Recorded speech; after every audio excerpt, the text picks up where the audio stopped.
নমস্কার, জয় মা তারা। আজকে যে রাশিটি নিয়ে বলবো সেই রাশিটি হলো কন্যা রাশি, অর্থাৎ জোডিয়াক সাইনের ষষ্ঠ রাশি। বাংলার ভাদ্র মাস অর্থাৎ ইংরাজির 15ই আগস্ট থেকে সেপ্টেম্বরের 15ই সেপ্টেম্বর পর্যন্ত কেমন যেতে চলেছে সম্ভাব্য নাক্ষত্রিক এবং ট্রানজিটের ফলাফল আপনাদেরকে জানাবো এই ভিডিওর মাধ্যমে। কন্যা রাশি দীর্ঘদিন ধরে প্রচুর কর্মজীবনের সঙ্গে যুক্ত।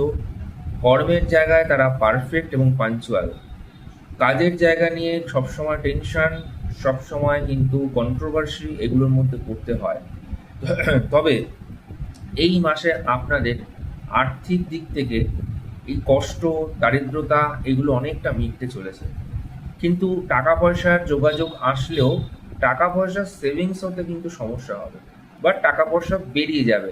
এতদিন আপনাদের যে টাকা পয়সার যোগাযোগ মাধ্যমটা বন্ধ ছিল বা টাকা পয়সা আসছিল না, আপনি অনেক রকমভাবে চেষ্টা চালিয়ে যাচ্ছেন, বিজনেসের সঙ্গে যুক্ত ছিলেন বা বিজনেসের লভ্যাংশটা বুঝতে পারছিলেন না, টাকা পয়সার খরচার দিকে থেকেও যোগাযোগের মাধ্যমটা কমে যাচ্ছিল।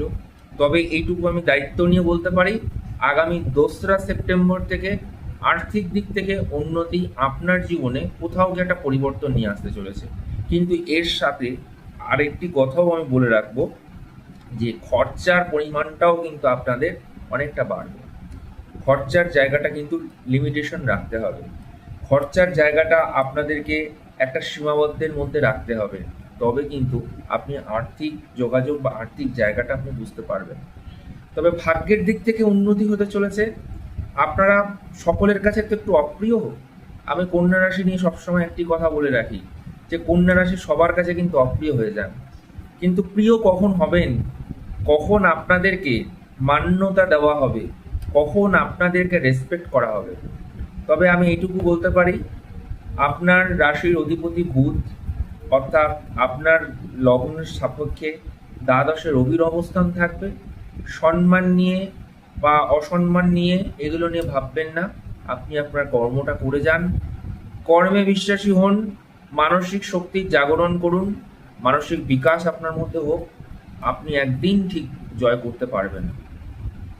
আর কর্মক্ষেত্রে একটা কথাই বলবো, কোনো রকম ঝড় ঝামেলা আসলেও সেগুলোকে সামলে নেওয়ার চেষ্টা করবেন। এইগুলো নিয়ে টেনশন করবেন না, বাড়াবাড়ি করবেন না, ঠিক আছে? আর বলে রাখি, সাংসারিক জীবনে আপনাদের এই সময় বা এই রাশির সম্পর্কের জায়গা উন্নতি দেখতে পাওয়া যাবে, কারণ এই সময় রাজযোগকারী যোগ দেখা যাচ্ছে। মিথুন রাশির জন্য খুবই ভালো হতে চলেছে।